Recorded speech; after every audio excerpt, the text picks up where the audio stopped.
What is up, you guys? It's K-Swan with Road Rash Off-Road, and we're here at my favorite time of the year. It's fall season, which means two things. One, the weather's cooling off and it's getting a little more chilly, which means we get to layer on some cool clothing. Two, it's holiday season. Now, holiday season for most of us brings in a lot of thoughts of decorations and lights and Christmas trees, but today we're going to address a not so fun Christmas tree. This is the Christmas tree that you see in the dash of the Jeep. Lots of lights, the Christmas tree. So if you're an OCD guy like me, I cannot stand having a check engine light on at all. I know I might be the anomaly of a Jeep owner who doesn't have any lights on the dash, but every time there's a light that comes on the dash, it's got to go. So I plugged in my JScan, ran a code P0128, which relates to the thermostat. This is a pretty common problem, I think, once your Jeep gets close to 70 to 80 to 90,000 miles. I'm right at about 72,000 miles. The good thing is, it's fairly inexpensive. I bought this one from AutoZone for right about 20 bucks, and it's very easy to install. Two 10mm bolts, refill the antifreeze, and you're probably done in about 30 minutes. So, let's go back to my garage and install this.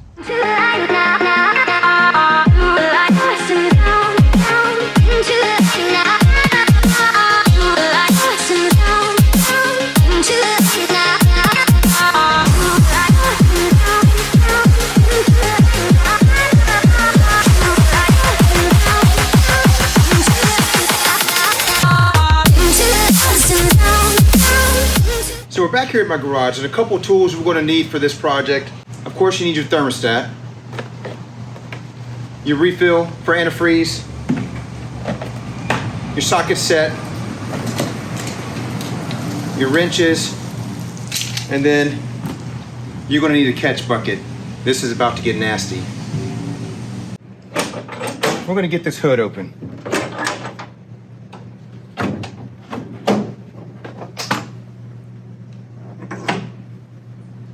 So I've never done this before, but I'm just gonna have to guesstimate where this catch bucket goes. We're gonna start with just centering it right underneath the pumpkin here, or centering it underneath the Jeep.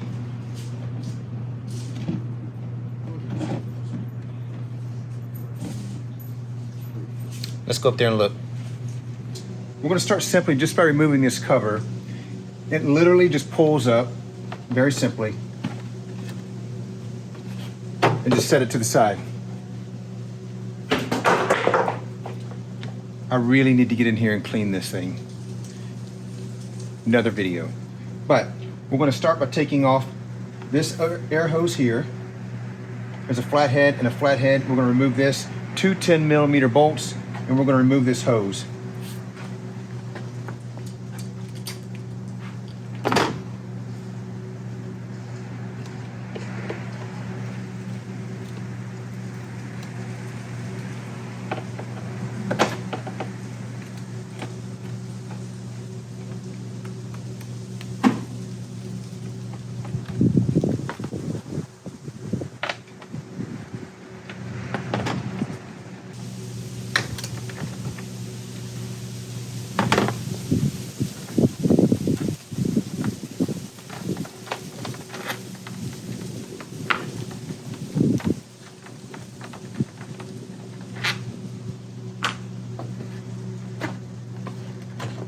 Now once you have this loose, this should just slide right off.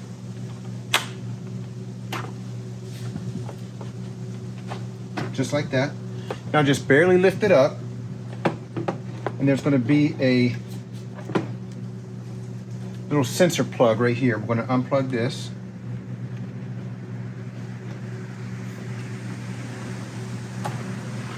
And then just set this to the side.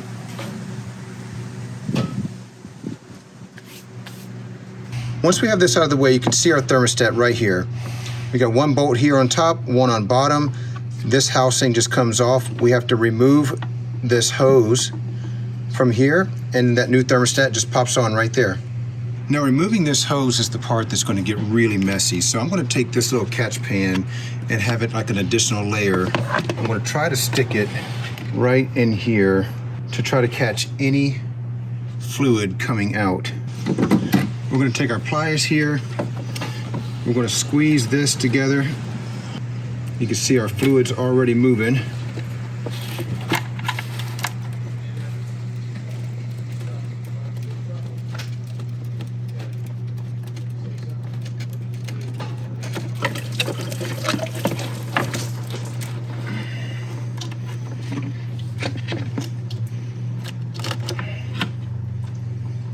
There we go.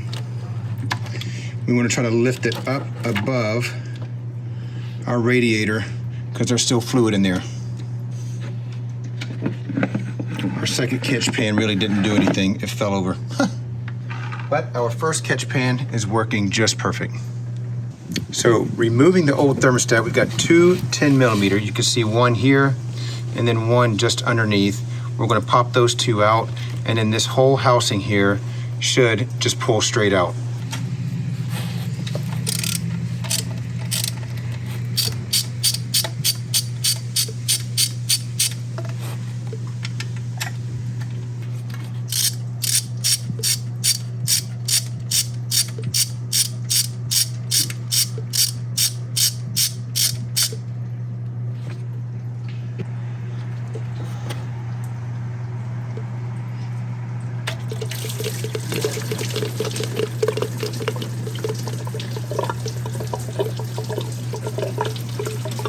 Good thing we have a catch pan. Okay, so taking a closer look in here, this is, we see that there's this ring still on here, this little washer. We're gonna have to pull this off. And unfortunately, when you do that, it does leave a little bit of residue around this here. So we're gonna have to spend some time and clean that off. It's very important that this has a really good seal on the new thermostat. So we're gonna have to spend some time and clean that off. So once we have the area cleaned off really well, we're gonna take our new thermostat,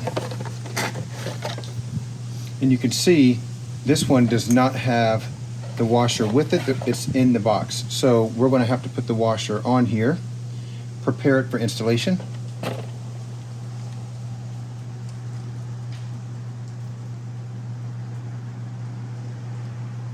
Simple as that. And it goes on just the way it came off. This is your release valve. I'm going to crank this open just a little bit so that when we refill our coolant in here, this will allow the air to escape as we're filling it. There you go. Take these, we got our screws here, and we're going to reinstall it.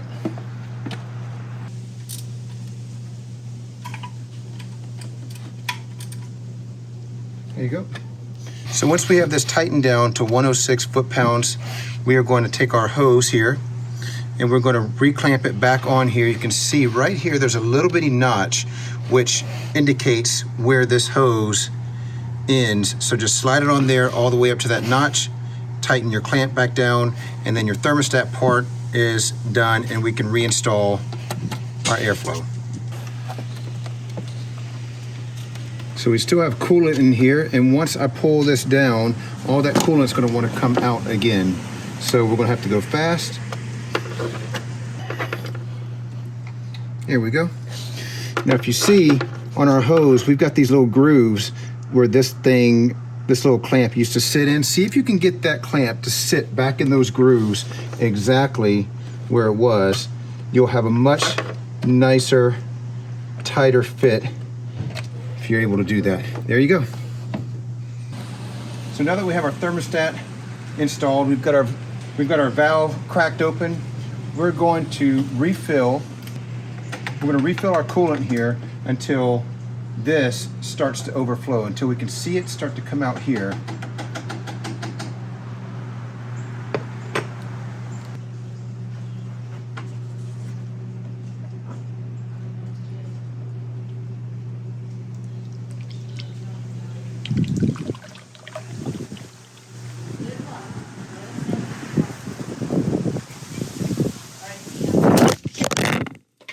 You guys, that totally scared me.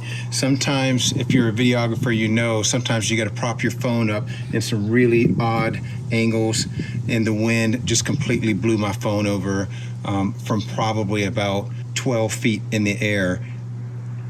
Big props to this new iPhone. It did not crack or anything. I did see where it hit directly on the corner, but everything is safe. So, oh my gosh.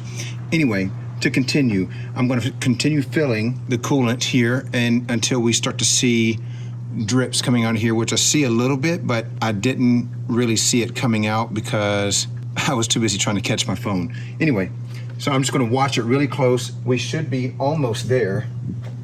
I'm going to tighten this down and then reinstall our airflow. Crank the car, let it bubble up a little bit, refill it, and go that route. This is silly of me to try this again because this is the same position that the wind blew my phone over last time, but we're going to work fast, get this thing reinstalled. So first we're going to take this. Remember, we've got our sensor plug here. We got to plug up to the bottom of this. Just like that.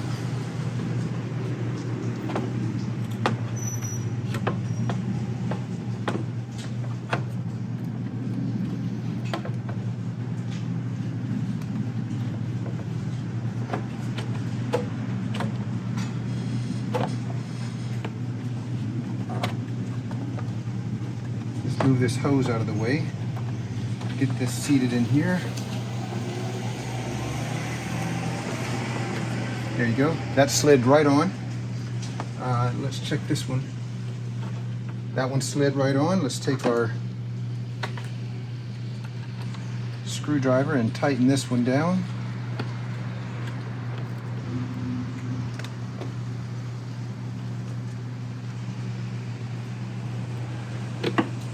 Here we go.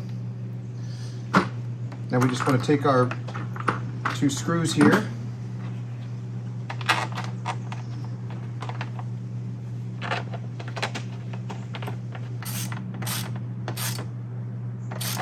Tighten that down.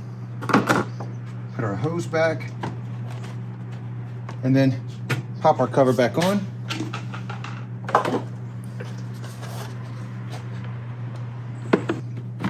Here we go.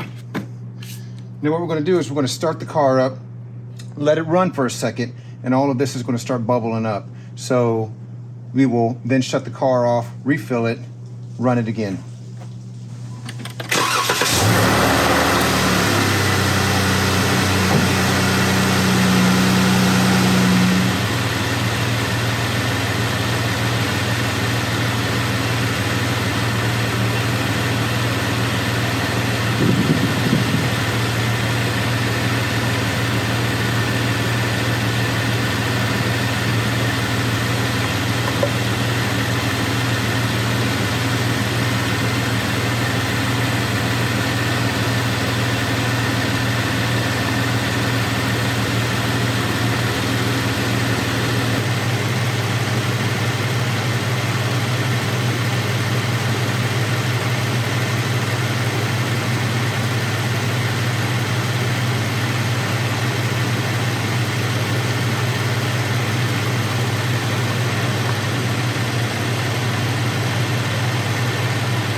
And that's it, guys. I think that's enough for making a mess today. What we're going to do, we're going to close this thing up, take it for a drive. I got to go pick my daughter up from school. We'll come back, let the Jeep cool down, pop open that radiator cap, and just make sure that it's topped off as full as possible. And then we're good to go. Just make sure you watch your temperature gauges. Everything's good. Like, subscribe to this video. We love doing Jeep DIYs, garage DIYs, off-roading, and overlanding trips. So if you like doing that too, come along with us, physically or virtually. Like, subscribe to this video. Let's go. So the great thing was installing the new thermostat got rid of my check engine light, but a new light came on. That one seems to stay on all the time. I don't understand it.